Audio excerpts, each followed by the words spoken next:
Minasan, konbanwa, eu sou o Vitor, esse é o Vitor Sensei Responde e nós hoje iremos falar de economia, como vai, como está a economia japonesa. Você que não me conhece, eu sou o Vitor, sou da Online Visto, sou agente de imigração, mas também sou youtuber nas horas vagas, né?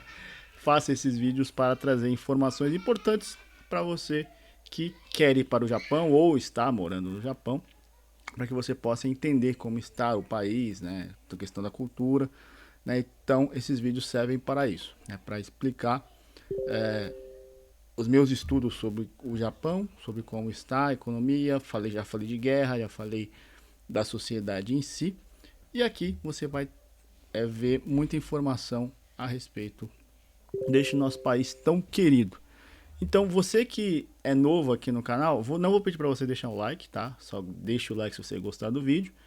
E eu vou pedir uma coisa, eu pedi para que você vá nos outros vídeos, né, e veja, já tem 2 vídeos esse ano, que eu estou fazendo uma série, né, sobre como está o Japão, né, de maneira geral. Já tem 2 vídeos, né, um sobre o que vai acontecer no Japão em 2023 e 23, e outra sobre a guerra, né, entre Japão e China, se vai ter uma guerra bélica, se não vai ter. Então esses 2 vídeos estão aqui no canal. Por favor, veja esses vídeos, né, porque tem muita informação importante para você. E também nos sigam, né, nas redes sociais, no Instagram, no Facebook, online.vistos no Instagram e online vistos no Facebook, porque lá todo dia tem story, todo dia tem muita informação bacana. E você que está querendo ir para o Japão, né, entre em contato conosco que a gente pode te ajudar em todo o processo. Muito bem, né, vamos falar da economia japonesa, né, porque está tendo bastante questões, né, sobre a economia. A gente tem uma inflação, né? A inflação bateu recorde, na verdade, né? 41 anos, inflação de 4,1%. É o recorde de 41 anos, né? Enfim, não tiveram um Sarney, né, no Japão. Não sei quem é mais velho aqui lembra, né? Nos anos 80, tinha os planos, né, brasileiros, né? O Sarney tinha as maquininhas, né, de remarcação de preço, que um preço de manhã estava um preço, de tarde já estava outro, enfim, uma loucura total no Brasil. E o Japão está enfrentando inflação agora em 2022, né, final de 2022, começo de 2023, de 4,1%, né? E também tem algumas recessões aí, obviamente, né, também ainda fruto da peste chinesa, né, da pandemia, mas tem outros pontos que são importantes a gente abordar para mostrar para vocês como é que está o Japão, principalmente você que está querendo ir, você que está indo no Japão, o que vocês vão viver nesse ano de 2023. Bom, segundo Simon Kuznets, né, que ele é um economista, foi vencedor do Prêmio Nobel de Economia, né, ele disse o seguinte, que existem 4 tipos de economia no mundo: as economias desenvolvidas, as subdesenvolvidas, a Argentina e o Japão. Né? O professor Simon, ele fala porque o Japão é um país que é um caso à parte em toda a história econômica, né? E é um país que só aconteceu o que aconteceu no Japão porque é o Japão, porque questão cultural, né, a questão histórica, né, e tudo isso levou ao que o Japão teve, né? O Japão, ele saiu de um país devastado por 2 bombas atômicas em 1945 para, nos anos 80, quase passar aos Estados Unidos, né, como a maior economia do mundo, né, um país que tem um território menor que o estado de São Paulo, quase passou os Estados Unidos nos anos 80, né? Porém, depois desse boom todo, desde 1980 até 1990, né, até agora, o Japão mantém basicamente o mesmo tamanho de sua economia. Você tem uma ideia, o PIB, né, o Produto Interno Bruto do Japão em 1990 foi de 4,9 trilhões de dólares, e o PIB do Japão em 2022 também foi 4,9 trilhões de dólares, ou seja, na prática o Japão não cresceu nada em sua economia, porém é uma das maiores economias do mundo, é a terceira maior do mundo, o povo, né, tem uma renda per capita, né, que é a média da renda, da distribuição da renda, né, que é do PIB em relação à população, tem uma renda per capita de 30 mil dólares por ano, ou seja, é bastante alto ainda. Né? E como este país que está há 30 anos em crise, né, em recessão, podemos dizer assim, depois de uma pandemia ainda consegue sobreviver, ainda consegue ser alvo, né, de muitos empregos, né, e enfim, o meu trabalho depende disso. Como é que isso aconteceu?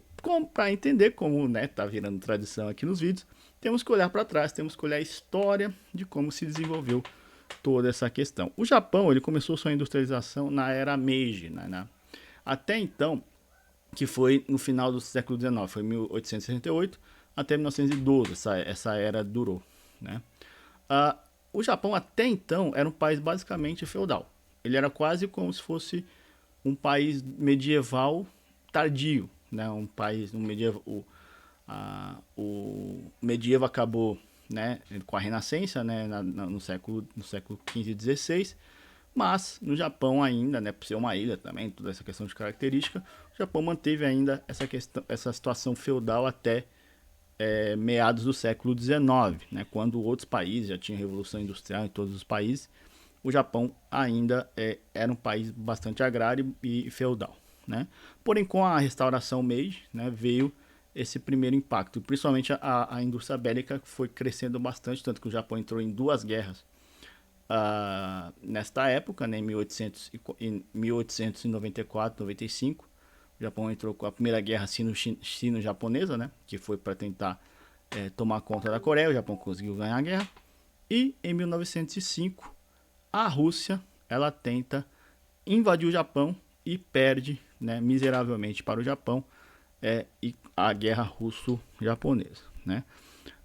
E o Japão, ele com este poder, né, o Japão ele se sentiu, olha, nós podemos dominar a Ásia, né? E aí o Japão já tinha a Coreia, subiu, né, a península, foi para o nordeste da China e conseguiu aquela área que a gente chama de Manchúria, dominou tudo ali.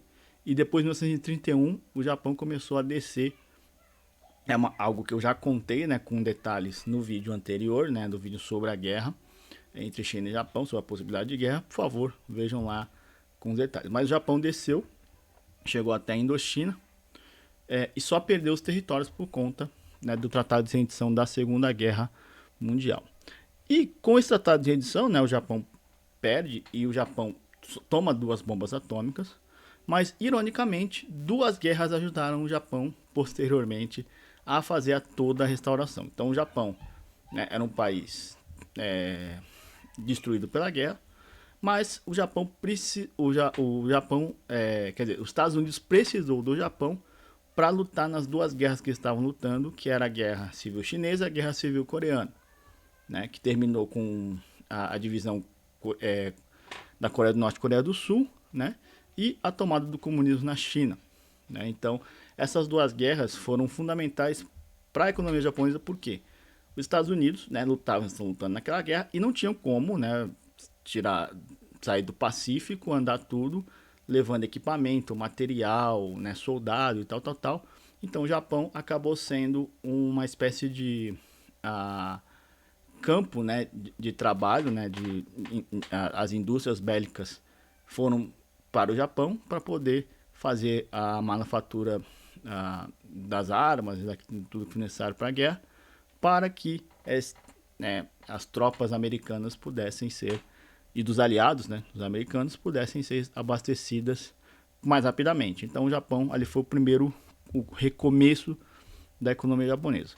Aí depois, nos anos 50 e 60, né, ajudado por uma espécie de plano Marshall, né, não foi exatamente o plano Marshall que aconteceu na Europa, mas os Estados Unidos também ajudou muito economicamente o Japão a poder fomentar aquele país, né, principalmente por conta da ameaça comunista que tinha na China, né, até hoje, e na Rússia, né, até hoje também, né, vamos dizer assim, enfim, né. Mas é para outro vídeo. Então o Japão, ele foi ajudado a indústria japonesa foi ajudada pelos Estados Unidos para recomeçar a crescer. E aí, né, teve o primeiro transmissor, né, o fundador da NTT, ele conseguiu fazer o primeiro transmissor, fez um acordo com a Sony, conseguiram fazer o primeiro rádio portátil, né, e aí partir daí o Japão começou a criar várias indústrias, né? Como Honda, Toyota, Sony, Mitsubishi, né? E etc. Então essas indústrias começaram a crescer e começaram a tomar o mundo. O Japão virou Godzilla, né? Como eu disse no primeiro vídeo. Sobre 2023, o Japão virou o Godzilla, que é aquele monstro que sai da ilha, né? Por conta de uma explosão radioativa, cria esse monstro que sai de uma ilha e vai para o continente para destruir o Japão. É o Godzilla, é a história do Japão. Bom, 4 pontos foram muito importantes para isso, né, acontecer. Esses 4 pontos eu só vou citar, né? Se você quiser a explicação, tá no primeiro vídeo, né? Lá o vídeo de 2023, por favor, assista, né? Que foi a moeda desvalorizada, né? O ien desvalorizado, obviamente. Mão de obra barata, né? O Japão tinha uma mão de obra muito mais barata, né, do que os demais países. Grande financiamento estatal, né? O governo japonês fomentou as indústrias, né? Não deixou a mercê apenas deles, né? Porque eles não conseguiriam. E aí o governo entrou em campo. E o Kaizen, né? Que é a melhoria contínua, né? Que eu explico bem essa questão do Kaizen mais no vídeo o que esperar do Japão em 2023, né? Com esse milagre, o Japão chegou nos anos 80 com a possibilidade real de passar aos Estados Unidos. Os economistas falavam, eles previam, quando é que será que o Japão vai passar aos Estados Unidos?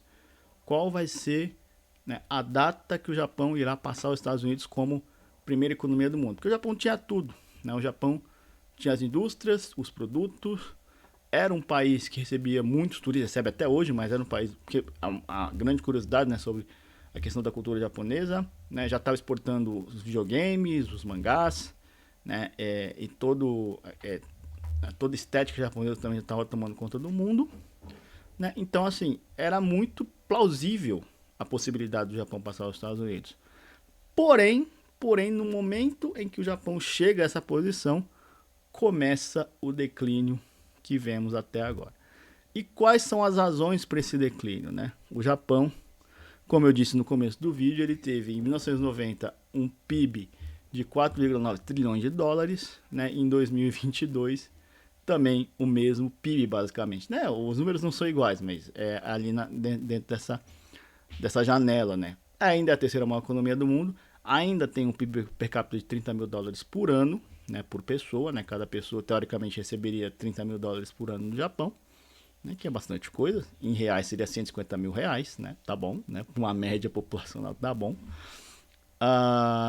Então o Japão não teve nenhum crescimento real desde a década de 80 até agora, nos últimos 30 anos. Isso se deu 2 pontos mais importantes que eu posso relatar. A baixa natalidade, né, envelhecimento da população, isso é bastante óbvio, né? O Japão, todo mundo sabe, o Japão é um país que está caindo a população, né? O japonês não tem tido filho, né? Pelo menos, né, tendo filho na necessidade que tem, né, para que a etnia continue, o país continue, né? Tanto que o Elon Musk falou, se o Japão continuar nessa, em 50 anos ele vai passar a não existir, e ele não está brincando, né? Ele está falando sério, né? O Japão, isso faz com que você tenha menos força de trabalho. Tendo menos força de trabalho, né, você tem menos produção. Menos produção significa menos economia, menor economia significa menos dinheiro funcionando. E o dinheiro funcionando, obviamente, né, traz a pobreza. E também o outro ponto é a questão de você ter muitos velhos, muitos idosos, né, os quais por 20, 30 anos não conseguem mais trabalhar, ou seja, né, eles basicamente você tem que sustentar, né? Os jovens têm que sustentar, além de sustentar a si próprios, suas famílias ainda têm que sustentar esses idosos, né? E aí faz com que o governo, né, tenha que aumentar imposto e tal. Isso vai minando, né, a força de trabalho, isso vai minando a economia do país, né? Então isso é muito, muito grave. O Japão precisa ter uma resposta a isso bem eficiente.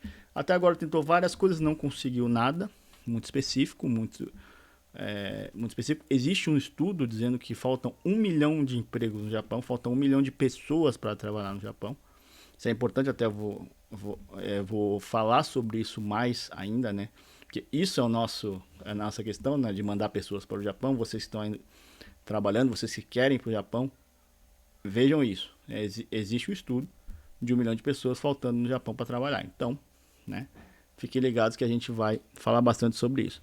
E o crescimento dos vizinhos, né? Isso é óbvio, né? A China e a Coreia do Sul, principalmente, né? Até, sei lá, até 20 anos atrás, ninguém poderia citar uma marca. Ah, cita uma marca coreana. Você vai, porra, não sei. Cita uma marca chinesa. Pior ainda, porque a China era, né, considerado. Tudo que vinha da China era falso, né? Antigamente a gente considera, até pouco tempo atrás ainda a gente tinha essa ideia. Mas você tem, né? Hoje você tem Samsung, LG, né? Hyundai, a Huawei, né? No caso dos chineses. Você pode citar porque são empresas que tomaram vários mercados que eram basicamente monopólios japoneses, né? Então hoje você tem muito mais empresas e produtos chineses e coreanos na sua casa do que propriamente japoneses, né? Então isso obviamente vai diminuindo o mercado, o Japão vai vendendo menos, o Japão é um país que depende muito de exportação, é uma indústria que depende muito de exportação, então isso vai derrubando a economia do país, né? Para tentar reverter, né, o Japão nesses últimos 30 anos tem adotado algumas políticas, né, de maneira bem contínua, né? A principal, né, é o que que os economistas chamam de quantitative easing, né, que é basicamente baixar a taxa de juros do país, né? Aqui no Brasil tem a taxa Selic, né, que é aquela taxa que os bancos têm que respeitar na hora de fazer cobranças, né, de empréstimos, ou, né, empréstimos para comprar carro, para comprar casas, ou empréstimos mesmo, ou até de dívidas, né? A taxa Selic, pra você ter uma ideia, a taxa brasileira hoje é 12,5%. No Japão chegou a zero. E agora tá menos 0,1. É sério, o Japão tem taxa negativa, taxa de juros negativa. Ou seja, quando o Banco do Japão vai emprestar o dinheiro para um banco, o banco paga menos. Ou seja, basicamente ele é pago para pegar empréstimo. É uma coisa meio maluca, mas é uma coisa que o Japão tentou fazer. Por que isso? Para que menor taxa de juros significa maior dinheiro no mercado. Por exemplo, em vez de eu comprar uma casa, né, vou comprar uma casa, vamos dizer assim, comprar uma casa por R$ 500 mil, né? Com a taxa de juros brasileira, vou pagar em 30 anos. Você vai pagar 2, 3 casas fácil, né? Com a taxa de juros brasileira e tal, normal. Com a taxa de juros japonesa, basicamente você vai pagar os 500 mil. Por mais que você pague em 30, 20 anos, isso significa que você vai ter uma solvência econômica muito melhor, ou seja, teoricamente você vai ter mais, você vai comprar mais outras coisas. Porém, o que acontece? O japonês, ele sobrou mais dinheiro, vou guardar. Sobrou mais dinheiro, vou guardar. O japonês, ele não consumia mais coisas, né? Até na aparência, o japonês consome bastante coisa, não consome tanto assim, né? Eu conheci, né, quando eu morava no Japão, conhecia gente que tinha TV de tubo, TV de tubo, isso, sei lá, 97, 98, né, quando já começava aquelas primeiras TVs de LCD, né, os caras tinham TV de tubo e ficaram com muito tempo TV de tubo, né, até 2010 também tinha gente com TV de tubo ainda no Japão, né, porque não ligava muito, não, tudo bem, essa TV, né, me passa a NTK lá, né, passa o jogo do Giants, tá bom, né, então o Japão ele não tem essa gama consumidora como tem o ocidental. Então isso aconteceu, não deu muito certo, né? Porque a ideia era mais dinheiro no bolso japonês, maior consumo, a economia gira de novo e aumenta a economia novamente. Só que não deu muito certo, né? E aí essa tentativa gerou um novo problema, né? Quanto mais dinheiro no mercado, né? A oferta, a procura não ficou tanto maior, então a oferta continuou a mesma. E aí, para aumentar a procura, o que os caras fazem? Tem que diminuir o preço. E aí houve a deflação. por mais que nós consumidores, nosso ponto de vista, a deflação seja ótima, é muito bom chegar no mercado e conseguir um preço menor, né, do que você esperava. Não é bom no longo prazo para o mercado em si, para o país em si. Por quê? Menor preço faz com que a empresa ganhe menos, e aí a empresa ganhando menos, ela não vai conseguir aumentar salário, ela não vai, muitas vezes tem que fazer cortes, né, tem que fazer com que a pessoa, uma pessoa que produza X vai ter que produzir X mais 2, porque vai ter que cortar um outro, porque, né, aquela empresa já está ganhando menos dinheiro, né? E aí faz com que isso no longo prazo dá um problema na economia, faz com que a economia trave e comece a diminuir, né? Pra você ter uma ideia, no Japão é o seguinte, né, por exemplo, você vai pegar, sei lá, você pega um novo iPhone, o preço vai R$ 8.000, né? Quando lançava, tipo assim, lançou o iPhone 11, não sei nem sei qual iPhone tá agora, mas tudo bem.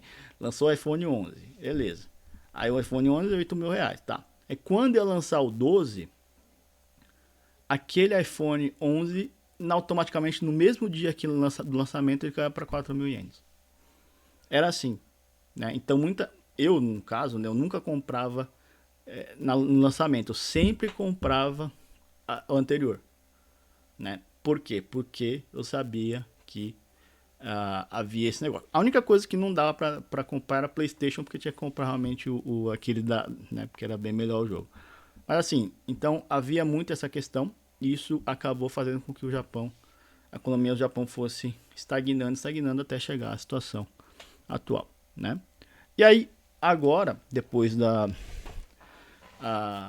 pandemia e com a guerra da Ucrânia, né, nós temos um outro problema, que é a questão da inflação, mas a inflação por conta não do aumento de preço assim natural de um mercado, mas sim por conta do aumento de coisas vitais, como energia e comida, né? O Japão tem que importar muita coisa, principalmente na questão de energia e comida, né? O Japão é um país, né, que não tem muita área para se plantar, né? E também não é um país com muita energia natural, né, que você pode tirar do país. Então o Japão tem que importar carvão, tem que importar gás, né? O Japão precisa importar petróleo. E com a guerra, né, aumento do preço da guerra, e o iene também agora o dólar está muito caro no Japão, faz com que houvesse um aumento generalizado nos preços no Japão. Mas esse aumento generalizado é 4,1%, né? Um negócio absurdo. Para o Brasil seria um negócio de pá. Todo dia, né? Isso aí é normal. No Japão, né? Bateu o recorde de 41 anos. Mas isso faz com que dê um novo problema que o Japão precisa saber como administrar. Bom, o Japão, para tentar, né, recuperar de fato, o Japão começou uma guerra comercial com a China, né, como já citei nos outros vídeos, né, principalmente a partir do primeiro mandato do Shinzo Abe em 2006, né, ele começou a lutar com a China para dominar os mercados asiáticos, né? E o Japão, ele está trabalhando de maneira intensa, de maneira muito importante em um conjunto de países que é muito importante para o Japão, que se chama o Indo-Pacífico, que é aquele território logo debaixo da China. Vietnã, Camboja, Laos, Filipinas, Malásia, Indonésia, né? Tailândia, esses países, e Mianmar, esses países, eles ficam... Tem a China, o Japão tá aqui, ó, o Japão tá aqui, não, vou colocar do outro lado, né, que fica mais fácil. Ó, tem a China aqui, certo? Aí tem o Japão aqui. E aí, abaixo da China tem esses países. E esses países, eles vão formar uma ligação pro Japão.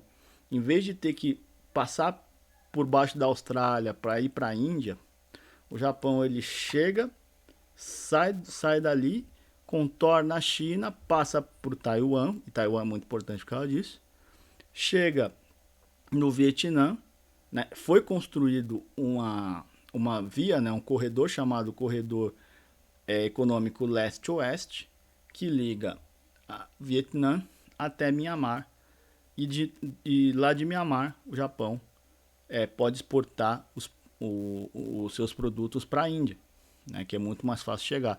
Então o Japão ele está trabalhando de maneira muito densa nesse país, né? Tanto a questão dos da infraestrutura, né? Esse corredor que eu já citei, né? Tem também outras questões, né? De portos também que estão sendo feitos pelo Japão, né?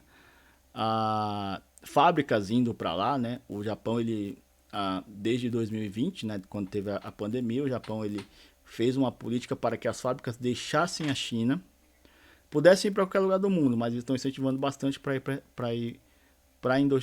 o Indo-Pacífico, a Indochina, para poder uh, para poder movimentar aqueles países, né? Muitos países ali são pobres, né? Vietnã, Malásia, Taiwan, são países, Taiwan, Tailândia são países pobres que o Japão está incentivando, né? E dando educação para essa galera, né? Tem muitas empresas que dão cursos, né? De TI, né? De formação mesmo, muitos para que até sejam aproveitados no Japão depois de algum tempo, né? Muitos vão ser aproveitados naqueles países mesmo, né? Para fomentar a economia, mas muitos vão ser aproveitados no Japão. Muitos desses talentos, né, os melhores desses talentos vão acabar indo para o Japão, né? Como eu disse, né, o países do Indo-Pacífico vão ser usados para o Japão escoar os produtos com mais facilidade, né? Então o Japão está fazendo toda essa série, né, de melhorias, né, até para lutar contra o One Belt One Road, né, que é a política chinesa, né, de tentar dominar o mundo através da economia, né, sem dar um tiro. O Japão contra-ataca através desse plano econômico para ajudar esses países, né? A outra coisa que o Japão está investindo é a, os chips, né? No mercado de chips. Os chips é o mercado do século XXI, não tem jeito, né? Tudo terá chip. Daqui a pouco essa parede vai ter chip. Daqui a pouco, né, o armário aqui do lado vai ter chip. Tudo vai ter chip. Né? Nossas casas, nossas ruas, nossas cidades vão ser cada vez mais inteligentes, né? Cada vez mais vamos ter tudo conectado, né? Será que vem um Big Brother aí? Enfim, né? Quem leu 1984 sabe o que eu tô falando, né? Mas enfim, isso é o mercado que vai já está, né, sendo o grande mercado do mundo e vai cada vez mais aumentar esse mercado, né? Até a TSMC, que é a maior fabricante de chips do mundo, que é a taiwanesa, ela já tem uma fábrica, né, sendo feita lá em Kumamoto, né, em parceria com a Sony e com a Denso, né? A Nippon Denso entrou nessa hold, né, com 10% do negócio. Eles já estão pensando na segunda. Essa fábrica vai ter um custo total de 8,6 bilhões de dólares e será terminada no final de 2024, quando deve começar a sua produção. E a TSMC já está pensando em uma nova fábrica no Japão mesmo. A TSMC já tem também uma fábrica no Arizona, né, está construindo, né, e também uma fábrica na Europa, né, para poder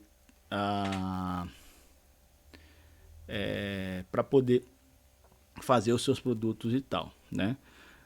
Então essa questão do chip é muito importante, o Japão estar dentro, né? Uma outra coisa, né, como eu já falei, a questão da guerra comercial com a China, o Japão está tentando fazer de tudo para que as empresas japonesas não dependam da China, né? Não estejam na China e nem dependam dela, né? Por quê? Porque isso pode dar problema. Por exemplo, o que aconteceu, né, os lockdowns de Xangai, né? Eles acabaram, por exemplo, os empregos da Murata. Né? Muita gente estava sendo contratado pela Murata, a Murata estava dando até tudo grátis, né? Porque a Murata precisava de muita gente. Porém, a Murata teve que parar. Por quê? Não porque não tem pedido, não porque não tem demanda. É porque muito das peças que a Murata faz depende da China. E aí não tinha peça, porque a China estava parada. Né? Xangai ficou quase um ano, o pessoal em lockdown total, assim, né? Não sei se vocês viram, muitos até se revoltaram. Houve cenas no final do ano passado, né? De várias revoltas ali na China, né, com essa questão. Então, para não depender de um governo totalitário e, né, enfim, né, as políticas desse governo, o Japão quer que as empresas saiam. Então, tem o Indo-Pacífico, né, é muito importante disso que eu já estava falando, mas qualquer lugar, né, eles podem ir para a Índia, podem ir para a Austrália, podem vir para o Brasil, né, o que importa é sair da China para que essa dependência com a China acabe, né, ou diminua demais, né? O último ponto que não está claro que é mais importante para nós, é sobre a questão da imigração. Não está claro ainda o que o Japão quer fazer sobre a questão da imigração, mas teremos novidades sim. Desde 2019 o Japão já está desenvolvendo algumas coisas, porém não conseguiu lançar, porque é assim que acontece. Em 2018 o Japão lança o novo visto de Yonsei, tá? Naquele visto que todo mundo conhece, né, que o Yonsei pode de 18 a 30 anos, mas ele tem, né, uma série de coisas a seguir, né, que tem que falar japonês, né, tem que ir, né, fazer questões culturais japonesas, né, e tal. Só que a só que houve essa mudança, só que aí veio a pandemia e aí eles não puderam mudar mais nada, né? Eu não sei o que exatamente o Japão quer fazer com a questão da imigração, mas ele vai ter que fazer. Por quê? Porque o Japão não tá crescendo a população está caindo, né? Isso vai ter que ser mudado, né? E as políticas da tentativa de fazer com que os japoneses tenham mais filhos fracassaram totalmente. O japonês não quer ter filho mesmo, não tem jeito, né? E aí o Japão vai depender cada vez mais de imigrantes e nisso nós podemos entrar, tá bom? Então você que está aí, né? Você que gostou desse vídeo, deixe seu like, né? Deixe seu comentário, né? O que você achou? O que você acha sobre a economia japonesa? Se você concorda comigo, discorda de mim, se tem alguma pergunta adicional, né? Por favor, fale conosco. Tem algumas perguntas que o pessoal fez, né?